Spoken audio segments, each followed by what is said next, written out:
Hi, my reading friends, it's Sarah. I'm going to read the story Alice in Wonderland. Alice in Wonderland was written by Lewis Caroll. Alice follows a rabbit down a hole. Then she finds herself in Wonderland, a strange place where nothing and no one makes any sense. Will Alice ever find her way back? If you have a copy, take it out and read it along with me. Alice in Wonderland.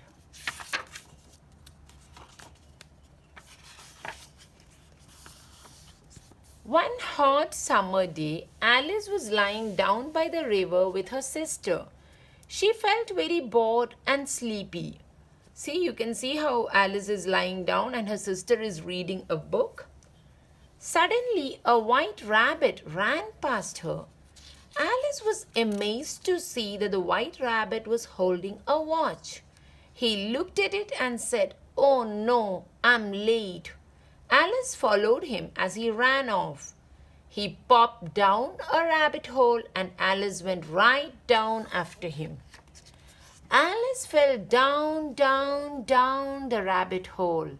She passed bookshelves, jars of jam and maps.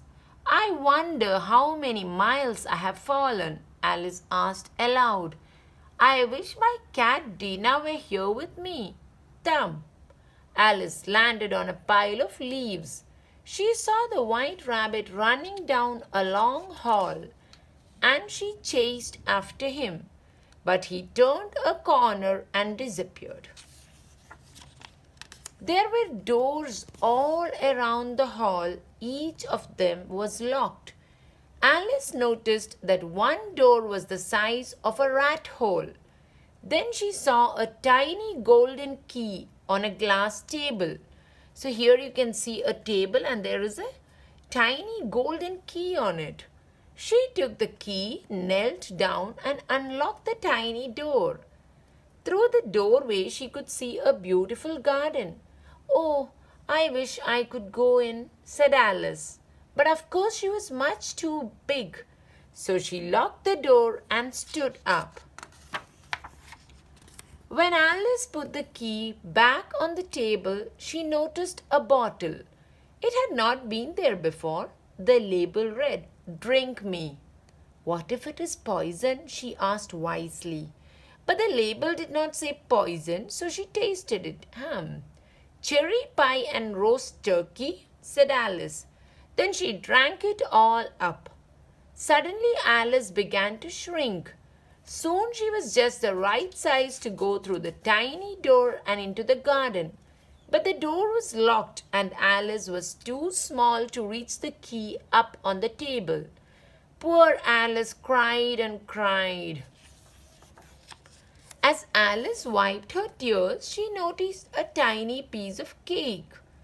It was in a glass box under the table. There were two words on the cake. "Eat me." "Maybe this will help," said Alice as she took a bite. Alice began to grow bigger. She grew and grew until she was 9 feet tall. Now Alice could easily reach the key. But she was too big to fit through the tiny door. Alice began to cry again. This time her tears were so huge that they made a pool of water. Suddenly the white rabbit came hurrying past. He was holding a white fan. I'm late, said the white rabbit. "Please," cried Alice, "can you help me?" The white rabbit was so startled that he dropped his fan. Then he ran off as quickly as he could. "Now what?" asked Alice with a sigh. She picked up the fan and began fanning herself. Before long, she was small again. How did that happen? She wondered. Then she saw that the more she fanned herself, the smaller she became. As she quickly dropped the fan, she slipped and fell into the deep pool of tears. You can see what a big pool her tears have made. Alice saw a mouse splashing about in the water and she swam over to it. "Oh, mouse, do you know the way out of this pool?" Sure is that way, answered the mouse. He pointed straight ahead. Soon Alice reached the shore. There she saw a blue caterpillar sitting on a mushroom. Who are you? Asked the caterpillar. I thought I was a little girl, said Alice, but I keep changing. It's so confusing. No, it's not, said the caterpillar. It is to me, said Alice. So you can see how Alice is talking to the caterpillar. The caterpillar is sitting on a mushroom. Here, have some of my mushrooms, said the caterpillar. One side makes you big, the other small. Alice nibbled on the mushroom until she was back to her normal size. Then she put some of the mushroom in her pocket for later. Thank you, she said politely, but the caterpillar had already disappeared. Which way do I go from here? Asked Alice aloud. That depends on where you want to go, said a voice from above. Alice looked up and saw a cat sitting on a tree branch. It was grinning from ear to ear. You can see a big grin on the cat's face. I didn't know cats could grin, said Alice. My cat Dinah never grins. I'm a Cheshire cat. We always grin, said the cat. What sort of people live here? Asked Alice as she looked up at the cat. The cat pointed and said, A hatter lives that way, a March hare lives this way. You can visit either, but both are mad. Oh dear, said Alice. I don't want to meet mad people. You can't help that. Everyone here is mad, said the cat. Then bit by bit the cat started to disappear. Finally, all that was left was the cat's big grin. I've seen many cats without grins, but never a grin without a cat, said Alice, and off she went. Soon Alice came to the Mad Hatter's house. The Hatter and the March Hare were having a tea party.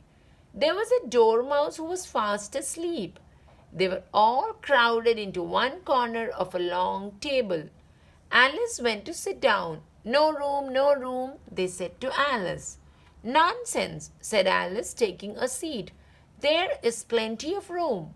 Have more tea, said the Hatter. But I haven't had any yet. I can't take more, said Alice. You mean you can't take less? Said the Hare. Alice was very confused. I have a riddle for you, said the Hatter. Oh, I love riddles, said Alice. Why is a raven like a writing desk? He asked. Alice thought and thought. I give up, she said at last. What's the answer? I have no idea, said the Hatter. Alice stood up and said, This is the worst tea party ever. Then she stomped off into the woods. Alice stopped at a tree with a door in its trunk. How curious, she said as she stepped inside. Now she was back in the hall with the tiny door. The golden key was still on the glass table. Alice picked it up and unlocked the little door. Then she nibbled on the mushroom that was in her pocket. Alice began to shrink. Soon she was just the right size to enter the garden. See how small she has become? And that is the garden door. The garden was filled with flowers, trees, and fountains. There were also two very strange gardeners. Their bodies looked just like playing cards. And they were painting white roses red. Excuse me, said Alice, why are you painting those roses? The queen wants only red roses, said one gardener. If they are white, she will cut off our heads. Uh-oh, called the other gardener. Here comes the king and queen of hearts. Their soldiers are coming too. The soldiers looked just like the gardeners. The queen was very angry when she saw that some of the roses were still white. She pointed at the gardeners and screamed, Off with their heads! But then the queen saw Alice and forgot about the gardeners. Who are you? Shouted the queen. I'm Alice, your majesty, she answered. "Can you play croquet?" asked the Queen. "Yes, of course," said Alice. "Then let's play," yelled the Queen. The balls were live hedgehogs. The mallets were flamingos. Alice had a hard time playing. The ball wouldn't stay still, and the flamingo kept twisting its long neck to stare at her. Alice couldn't help but laugh. Alice had never played croquet like this before, and strangest of all, the Queen kept screaming, "Off with their heads!" Then someone called out, "The trial is about to start." "What trial?" wondered Alice aloud. Alice went to the court. The Queen and King were on their thrones. The White Rabbit was there too. So the White Rabbit is standing next to the King and Queen. There were a large dish of tarts on a table in front of them. The King asked, "What is the crime?" The White Rabbit blew his trumpet. Then he read from a scroll. "The Jack of Hearts stole the tarts." So you can see there is a squirrel, there is an owl, a pigeon, a frog, a cock, a badger. They're all sitting and watching the courtroom. "Call the first witness," said the King. "The Mad Hatter," the White Rabbit read. "I don't know anything," said the Hatter. He was so scared he was shaking. "Dismissed," shouted the King. "Next witness." "Alice," called the White Rabbit. Alice was so surprised. "Here I am, Your Majesty," she said. "Well, what do you know?" asked the King. "I know this trial makes no sense," said Alice. "The tarts are right there on the table. They were never stolen after all." "Case dismissed," said the King. "No," screamed the Queen. "We must punish the Jack of Hearts." "But that's nonsense," said Alice. "You can't punish him if there wasn't a crime." "Off with her head," yelled the Queen, pointing at Alice. The soldiers marched towards Alice. Then Alice shouted at the Queen, "This is the silliest trial I've ever seen. I'm not afraid of you or your soldiers. They're just a pack of cards." The soldiers were furious. All of them rose up into the air. Alice screamed as the cards came flying at her. See how all the cards are attacking Alice?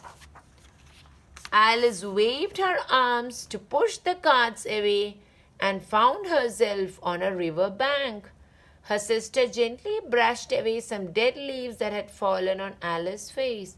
"Wake up, Alice dear," said Alice's sister. "You've had such a long nap."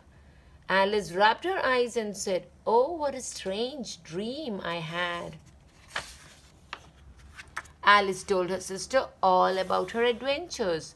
She told her about the White Rabbit, the Mad Hatter, the Cheshire Cat, and everyone else she had met. "That was a strange dream," said her sister. "Now run home, it's late, and Dinah will be wanting her bowl of milk." So off Alice ran, thinking what a wonderful dream it had been.